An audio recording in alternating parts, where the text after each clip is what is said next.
ವೀಕ್ಷಕರೇ, ನಿಮಗೆಲ್ಲರಿಗೂ ನನ್ನ ಯೂಟ್ಯೂಬ್ ಚಾನಲ್ಗೆ ಸ್ವಾಗತ. ಸಮನ್ವಿ ಸಮರ್ಥ ಭಾವನಾತ್ಮಕ ಪ್ರೇಮಕತೆ ಭಾಗ 30. ಅವಳೀಗ ಅವನ ಮುಖದತ್ತ ಬಾಗಿ ಹೇಳಿದಳು, ನಿದ್ದೆ ಮಾಡಿದರೆ ನನಗೇನೂ ಪ್ರಾಬ್ಲಮ್ ಇಲ್ಲ. ನಾನು ಹೀಗೆ ನಿಮ್ಮ ಮುಖ ನೋಡ್ತಾ ಕೂತಿರ್ತೀನಿ. ಅವಳ ಬಿಸಿ ಉಸಿರಿನ ಸ್ಪರ್ಶವಾಗಿತ್ತು ಅವನ ಮುಖಕ್ಕೆ. ಅವಳ ಸನಿಹ ಅವನಿಗೂ ಹಿತವಾಗಿತ್ತು. ಅವಳ ಹಿತವಾದ ಸ್ಪರ್ಶದಿಂದಲೋ ಅವನಿಗೆ ಮತ್ತೇರಿಸಿದಂತಾಗಿತ್ತು. ತನ್ನ ಸಂಯಮ ಸಡಿಲವಾಗುತ್ತಿದೆ ಎಂದೆನಿಸಿತು ಸಮರ್ಥ್ಗೆ.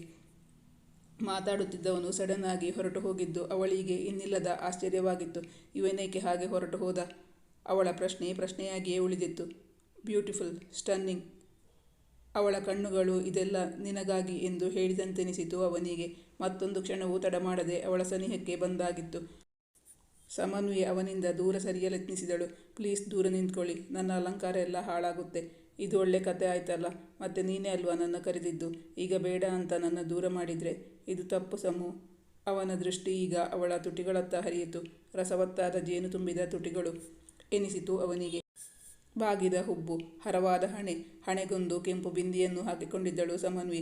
ಹಾರುತ್ತಿರುವ ಮುಂಗುರುಳು, ನೀಳವಾದ ಕತ್ತಿನ ನುಣುಪು, ಯೌವನದ ತುಂಬಿ ತುಳುಕುತ್ತಿರುವ ಮಾಟವಾದ ದೇಹಸಿರಿ.